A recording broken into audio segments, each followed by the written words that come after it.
রাত থেকে খাওয়া নেই, ঝগড়া করার মতো এত এনার্জিও নেই, তাই তানভীর শান্ত স্বরে বলো, ফ্রেশ হয়ে আসছি। তোমার ফোনের লকটা খুলে দিয়ে যাও। কেন? আমার ফোনে ব্যালেন্স নেই। তানভীর ফোনের লক খুলে মেঘকে ফোন দিয়ে ওয়াশরুমে চলে গেছে। মেঘ তড়িঘড়ি করে বন্যার নাম্বার খুঁজতে লাগলো। বন্যা, মেঘের ফ্রেন্ড, বুনুস ফ্রেন্ড, সব নামে খুঁজে ফেলেছে, তবুও পাচ্ছে না। বন্যার নাম্বারটা পুরোটা মুখস্থ নেই। মেঘ চটজলদি নিজের রুমে গিয়ে ফোন থেকে বন্যার নাম্বারটা বের করে কয়েকটা ডিজিট লিখতেই মিস ইগোইস্টিক নাম আসে। এমন নাম দেখে মেঘ নিজে অজান্তেই হেসে ফেলে। আনমনে বলে উঠল, আবির ভাইয়ের ফোনে আমার নাম্বার কী নামে সেভ করা। মেঘ রুম থেকে বের হতে হতে বন্যাকে কল দিল।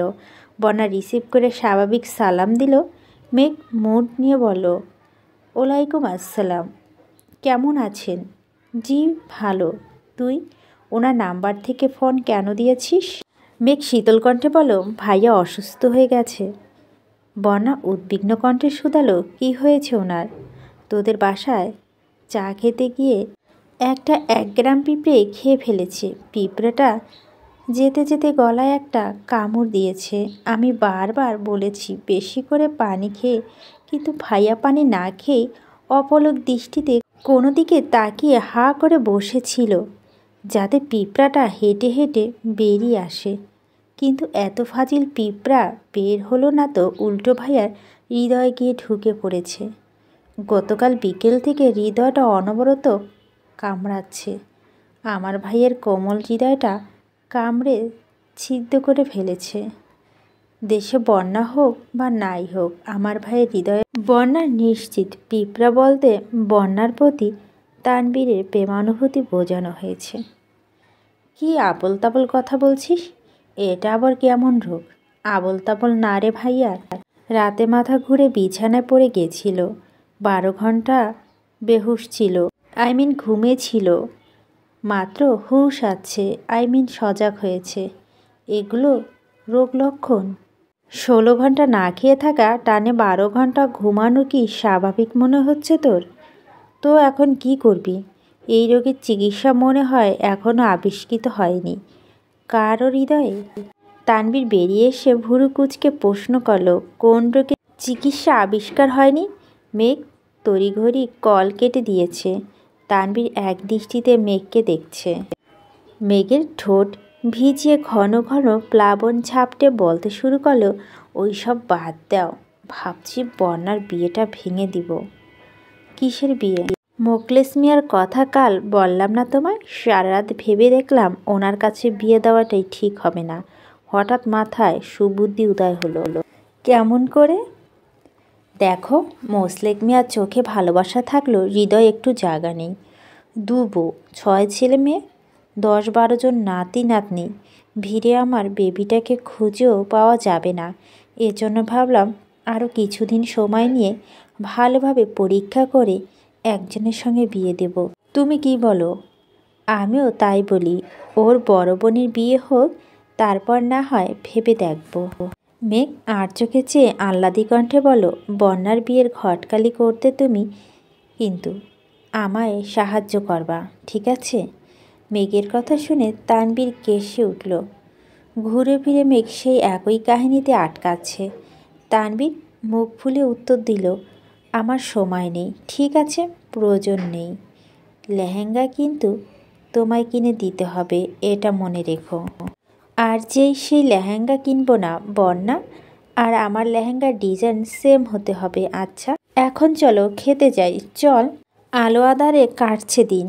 কেবল 1 সপ্তাহের মধ্যে মেঘের পরীক্ষা করা শেষ। তানবীর যে বন্যাকে ভালোবাসে এটা তানবীরের আচরণ আর কথাবার্তায় স্পষ্ট বোঝা যায়। কিন্তু বন্যা এখনও দ্বিধাদ্বন্দ্বে আছে। তানবীরের প্রতি হৃদয়ে উদিত উষ্ণ অনুভূতিকে পুরোপুরি স্বীকার করতে পারছে না, আবার মন থেকে বাদও দিতে পারছে না। মেঘ তবুও হাল ছাড়ছে না। আবিরের বেঁধে দেওয়ার সময় 50 দিন কেটে গেছে। আগামীকাল 10 অক্টোবর আবিরের জন্মদিন। মেঘ সন্ধ্যার পর থেকে কথা বলার জন্য রেডি হয়ে বসে আছে। আবির নিষেধাজ্ঞার কথা মাথা রেখে তেমন কোনো আয়োজন করেনি। প্রতিদিনের মতো আজও রাত 10:30 নাগাদ আবিরের কল আসছে। সব কাজ শেষ করে শুয়ে মেঘের সঙ্গে কিছুক্ষণ কথা বলে ঘুমানোর পর আবিরের বাজে স্বভাব হয়ে গেছে। অন্যদিন কিছুক্ষণ কথা বলে মেঘের কল কেটে দিয়ে, তবে আজ তার ব্যতিক্রম। 2 মিনিট কথা বলে দুজনের 5 মিনিট নীরবতা পালন করে, কিন্তু কেউ কল কাটে না। মেঘ মন খারাপ হবে। আবির হাজার ব্যস্ত থাকলেও সচরাচর মেঘের কল কাটে না, এমনকি মুখ ফুলেও বলে না যে আমি ব্যস্ত।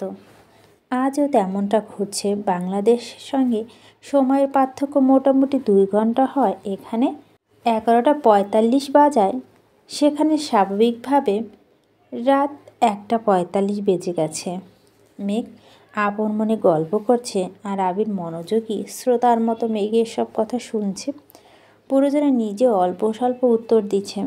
রাত ঠিক 12টা বাজতেই মেঘ মোলায়েম কণ্ঠে বলতে শুরু করলো, আপনি আমার চঞ্চল হৃদয়ে এক টুকরা সিদ্ধ পরিত্যক্ত সৎপথ সংকুলের মোহগ্রস্ত দিনলিপি, চরাঞ্চলে জন্মানো শরতের শুভ্রতার প্রতীক, ভোরের শিশির ভেজা ঘাসের শিউলি ফুলের বৈচিত্র্যময় কম্বের মতো আপনার জন্মদিন অনুষঙ্গের উষ্ণতায় ছেয়ে যাক, আপনার সকল অপূর্ণ ইচ্ছে পূর্ণতা পাক। শুভ জন্মদিন। আবির একদম স্তব্ধ হয়ে গেছে। নিজের জন্মদিনের কথা মনে ছিল না তার। মেঘের মায়াভরা কান্নায় জড়িত কণ্ঠ শুনে আবিরের দৃষ্টি ঘোলাটে হয়ে গেছে। মেঘ উবুর হয়ে শুয়ে ফুপিয়ে ফুপিয়ে কাঁদছে। মেঘের কান্নার শব্দ আবিরে অন্তরাত্মা শুকিয়ে যাওয়ার অবস্থা। মাসখানে মেঘের আচরণে বিন্দুমাত্র খারাপ লাগা প্রকাশ পায়নি। সারাক্ষণ উল্লাস আর খুলসুটিতে মেতে থাকত।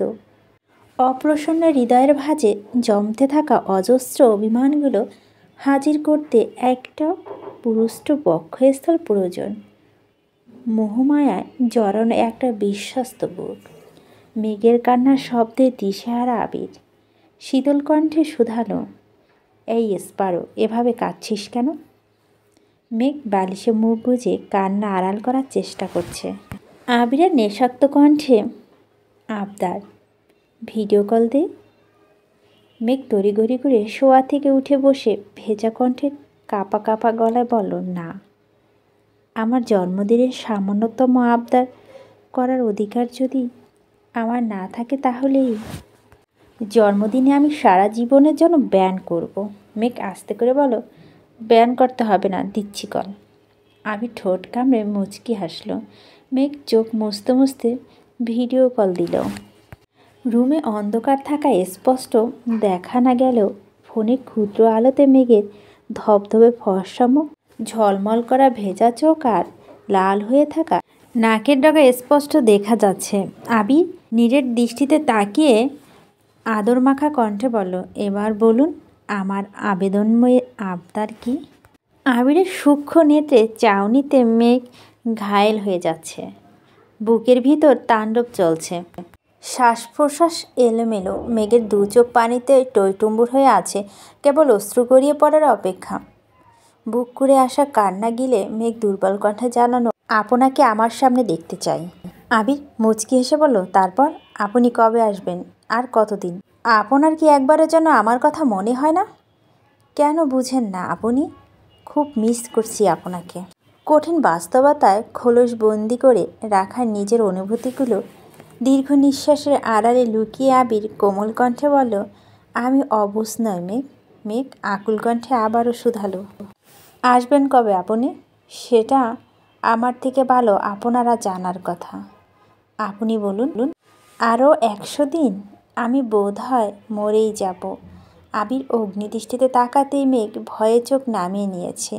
আবিরের রুমে আলো জ্বলছে। এয়ার কন্ডিশন অন থাকা সত্ত্বেও আবিরের শরীর ঘামছে। টেবিল থেকে একটা অপ্রয়োজনীয় কাজ হাতে নিয়ে বাতাস করছে। মেঘ গভীর মনোযোগ দিয়ে আবিরকে দেখছে। হাত দিয়ে বাতাস করার কারণে ফোন কিছুটা দূরে সরিয়েছে।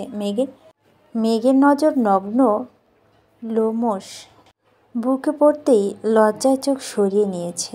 আবির রুমের ছাদের দিকে তাকিয়ে আর মনে কিছু ভাবছে। মেঘ পল্লম ঝাপটে আবারও তাকালো। এবার নজর পড়ে থুতনির নিচে থাকা একটি কালো তিলের দিকে। শেভ করার কারণে দাড়ির আড়ালে লুকিয়ে থাকা তিলটা আজ একটু বেশি ঝলমল করছে। মেঘ সেদিকে তাকিয়ে মুচকি হেসে ঘোরে ডুবে গেল। আবির নেশাক্ত কণ্ঠে বলল, এই যে পলায়নকারী, কতবার বলবো এভাবে তাকালে কুসকুস হোতা হে। মেঘ লাজুক হেসে চোখ ঘুরাতে চেঁচিয়ে উঠল, আপনার পেছনে কে? মেঘের চেঁচানোতে আবিরও লাফিয়ে উঠল। আশেপাশে তাকিয়ে শক্ত কণ্ঠে বলল, কোথায় কে? আমি দেখেছি, কে জানি চলে গেছে এখান থেকে। রুমে কেউ নেই, পর্দা নড়ছে, সম্ভবত এটা চোখে পড়ছে। আপনি আমায় মিথ্যা কথা বলছেন, রুমে নিশ্চয় কেউ আছে। আপনি যে একদিনে বলেছিলেন আপনার বউ আছে, সে কি আপনার রুমে? ওই ওই একদম চুপ, কথায় কথায় চরিত্রে দাগ দিবি না বলে দিলাম। আমার চরিত্র বেলি ফুলের মতো সুগন্ধময় আর পবিত্র। ক্যামেরা ঘোরাচ্ছি, নিজের চোখে দেখ। আবির ক্যামেরা ঘুরিয়ে সম্পূর্ণ রুম ঘুরিয়ে দেখাচ্ছে। সবশেষে মেঘ মলিন হেসে বলল, আচ্ছা মানছি। মনের ভিতর শুধু সন্দেহ আর সন্দেহ। গরম পানি খেয়ে অবিশ্বাসের চারাগুলো মেরে অন্তপক্ষে কিছু সংখ্যক বিশ্বাসের চারা রোপণ করিয়েন। ঘুম পাচ্ছে, ঘুমাম। বেশ কিছুদিন কেটে গেছে। মেঘ আজ সকাল সকাল ভার্সিটিতে এসে বসে আছে। বন্যা আসতেই ছুটে গিয়ে খুশিতে গদগদ করে একটা কিটক্যাট চকলেট ধরিয়ে দিল। বন্যা অবাক চোখে তাকিয়ে প্রশ্ন করল, এত খুশি কেন আজ? মেঘ একটা চকলেট ছিঁড়ে খাচ্ছে। মেঘের দেখা দেখি বন্যা নিজের চকলেটটা খেতে শুরু করলো। মেঘ আর বন্যা পাশাপাশি হাঁটছে। মেঘ আচমকা বলে উঠল, শুক্রবার ভাইয়ার জন্য বউ দেখতে যাব। সঙ্গে সঙ্গে বন্যা পা থেমে গেছে, গলা চকলেট আটকে গেছে, নির্বাক চোখে তাকিয়ে আছে। মেঘ পিছন ঘুরে স্বাভাবিক কণ্ঠে বলল, ক্লাসে চল, মেয়ে দেখাচ্ছি। বন্যার চেহারা বিষণ্ণতার ছাপ। অর্ধেক খাওয়া চকলেট পুনরায় মেঘকে ফেরত দিয়ে দিয়েছে। বেঞ্চে বসতে মেঘ একটা মেয়ের ছবি বের করে দিয়েছে। বন্যা না তাকিয়ে চাপা স্বরে বলল, আমাকে দেখাচ্ছিস কেন? তুই আমার বেস্ট ফ্রেন্ড, তুই দেখবি না? দরকার নেই, দেখা না। বন্যা এবার ছবির দিকে তাকালো। মেয়েটা দেখতে তানবীরের থেকেও বেশি গুলমুলু, গালে টোলও পড়ে, দেখতেও বেশ সুন্দরী। বন্যা ঢোক গিলে ছোট করে বলল, ভালো? শুধু ভালো? আমার কিন্তু অনেক বেশি পছন্দ হয়েছে। আজ আবির ভাইকে পাঠাবো, ওনারাও ঠিক পছন্দ হবে। বন্যা অন্যদিকে তাকে প্রশ্ন করল, তোর ভাইয়ের পছন্দ হয়েছে? ভাইয়া তো একদম পাগল হয়ে গেছে। আজ বলল আজই বিয়ে করে ফেলবে। তাছাড়া ছবিটা ভাইয়ে দিয়েছে আমায়। মেঘ মনে মনে বলল, আল্লাহ, মিথ্যা বলছি বলে মাফ করো প্লিজ। বন্যা ভুরু কুচকে মেঘের দিকে কিছুক্ষণ তাকিয়ে থেকে গলার খাকারি দিয়ে বলল, ভালোই হলো তুই তোর ভাবি পেয়ে গেছিস। হ্যাঁ, আগামী শুক্রবার দেখতে যাব, তারপর বিকেলে তোর সঙ্গে দেখা করব, ঠিক আছে? আমার সঙ্গে দেখা করতে হবে কেন? মেয়ে পছন্দ হয়েছে কি হয়নি তা জানাতে হবে না? তা প্রয়োজন নেই, বিয়ে হলে নিশ্চয় শুনবো। বন্যা গলা কাঁপছে, কথা বলতে পারছে না। মেয়ে কার চোখে তাকিয়ে বন্যার হাবভাব দেখে উত্তেজিত কণ্ঠে বলল, তুই বস, আমি আবির ভাইয়ের সাথে কথা বলে আসছি। বন্যা ব্যাগে মুখ গুজে বসে আছে। মেঘ ফোন নিয়ে বেরিয়ে গেছে। 10 থেকে 15 মিনিট পর মিষ্টি মিনহাজদের সঙ্গে রুমে আসছে। বন্যা তখনও মুখ গুজে বসে আছে। মিষ্টি ডাকতেই বন্যা মুখ তুলে তাকালো, চোখ মুখ লাল হয়ে আছে। বন্যা বরাবরই আবেগ চেপে রাখে, তার রাগ অভিমানে বহিঃপ্রকাশ তেমন ঘটে না, কিন্তু আজ যেন বন্যা অন্যরূপে ভেসে উঠেছে। মিষ্টি মাঝখানে বসেছে, মেঘ আর বন্যা দুপাশে। বন্যার দৃষ্টি জানালার দিকে, এক দৃষ্টিতে বাইরে তাকিয়ে আছে। মেঘ মিষ্টিকে একটা একটা করে ড্রেস দেখাচ্ছে। তানবীর বিয়ের উপলক্ষে অনলাইনে লেহেঙ্গা শাড়ি পছন্দ করছে। বন্যা সেসবে না দেখলেও সব কিছু ঠিকই কানে যাচ্ছে। এক পর্যায়ে মিষ্টি বলল, আবির ভাই না বড় আবির ভাইয়ের বিয়ে রেখে তানবীর ভাইকে বিয়ে করাবে? আবির ভাইয়ের বউ ফিক্সড মানে? আমি তো ফিক্সডই, এখন শুধু দেশে ফেরার অপেক্ষায়। এর মধ্যে ভাইয়ার জন্য মেয়ে ঠিক করে রাখবো, প্রয়োজনে আংটি পরিয়ে রাখবো, তারপর 2 ভাই বোন একসঙ্গে বিয়ে করব। আমিও বাসাতে থাকবো, ভাইয়াও বাসায় থাকবে, শুধু নতুনভাবেই আগমন ঘটবে। মিষ্টি বন্যার দিকে তাকিয়ে বলো, তুই না বলছিলি বন্যাকে ভাবি বানাবি? তখন মজা করে বলেছিলাম, কোথায় আমাদের বিজ্ঞান বন্যা আর কোথায় আমার বেপরা বন্ড ভাই তানবীর। দুজনকে মানাবে নাকি? কিন্তু কোনো কিন্তু না, বন্যার সামনে আবার এসব কথা বলছিস? তুই জানিস না বন্যা এগুলো শুনতে ভালো লাগে না? আমার ভাইকে বন্যা দু চোখে এক চোখে সহ্য করতে পারে না, সেখানে আমার ভাইকে বিয়ে করার প্রশ্নই আসে না। চুপ কর।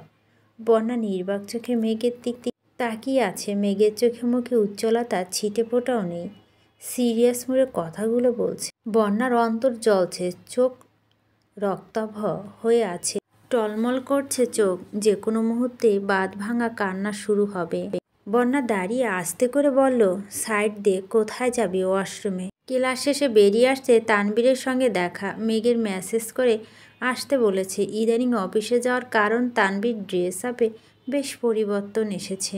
আজ একটা চেক শার্ট ইন করে পড়েছে, চোখে সানগ্লাস, হাতে বন্যা দেওয়া সেই ঘড়িটা। বন্যা এক পলক তাকিয়ে সঙ্গে সঙ্গে চোখ সরিয়ে নিয়েছে। আজ সালাম পর্যন্ত দিচ্ছে না। কাছাকাছি আসতেই তানবীর সালাম দিল। বন্যা উত্তর দিচ্ছে না দেখে মেঘই সালামের উত্তর দিল। তানবীর বন্যাকে উদ্দেশ্য করে প্রশ্ন করল, কেমন আছো? বন্যার নির্বিকার ভঙ্গিতে দাঁড়িয়ে আছে। মেঘ নিজের ব্যাগটা গাড়িতে রেখে আহ্লাদির কণ্ঠে বলল, ভাইয়া আমি ওদের সঙ্গে একটু কথা বলে আসি, তোমরা দাঁড়াও। মেঘ দূরত্ব সরে গেছে। তানবীর এক দৃষ্টিতে বন্যাকে দেখছে। বন্যার উত্তর না পেয়ে দ্বিতীয়বার প্রশ্ন করল, তোমার কি কানের সমস্যা? কথা শুনো না? বন্যা চোখ তুলে তাকাতেই তানবীর বুকের ভিতরটা ছ্যাঁত করে উঠছে। বন্যা ফ্যাকাশে চোখ মুখ দেখে উদ্বিগ্ন কণ্ঠে শুধালো, কি হয়েছে তোমার? তুমি কি অসুস্থ? না, ঠিক আছি। তোমাকে দেখে একদম ঠিক লাগছে না। ডাক্তার দেখিয়েছ? আমি চলে যাচ্ছি, মেঘকে বলে দিয়েন। বন্যা পা বাড়াতে তানবীর বন্যার বাহু চেপে ধরে শক্ত কণ্ঠে বলল, এক পাও বাড়ালে এর ফলাফল খুব খারাপ হবে। মেঘকে আসতে দেখেই তানবীর হাত ছেড়ে রাগী স্বরে বলল, চুপচাপ গাড়িতে বসো। মেঘে সে স্বাভাবিক কণ্ঠে বলল, ভাইয়া বন্যাকে মোকলেস দুলাভাইয়ের দোকান পর্যন্ত নামিয়ে দিও প্লিজ। তানবীর আর বন্যা দুজনে অগ্নিদৃষ্টিতে তাকালো। মেঘ ফিক করে হেসে বলল, উপোস সরি, মোকলেস দুলাভাই না, মোকলেস দাদা। তানবীর আবারও বলল, বন্যা গাড়িতে বসো। মেঘও বলল, তাড়াতাড়ি আয়। তানবীর গাড়ি চালাচ্ছে। মেঘ বন্যাকে এক এক করে জামা দেখাচ্ছে। শুক্রবারে কি পরবে সেসব ভেবে মেঘ ক্লান্ত হয়ে যাচ্ছে। বন্যা না পারছে মেঘের এসব পাগলামি সহ্য করতে। তানবীর গাড়ি চালানোর ফাঁকে ফাঁকে মিররে বন্যাকে দেখছে। কিছু দূর যেতেই মেঘ বলল, ভাইয়া আমাকে দুটো ড্রেস কিনে দিবা? দিবনে না, আজই দিতে হবে। আজই? হ্যাঁ, তোমাকে না বলেছিলাম শুক্রবার পরার জন্য ড্রেস লাগবে? আজ বন্যার সাথে আছে, পছন্দ করতে সমস্যা হবে না। তানবীর ঘাড় ঘুরিয়ে বন্যার দিকে তাকে প্রশ্ন করল, তোমার শরীর ঠিক আছে? শপিংয়ে যেতে পারবে? বন্যা উত্তর দেওয়ার আগে মেঘ বলল, কেন যেতে পারবে না? আমি বলছি মানে যেতে হবে।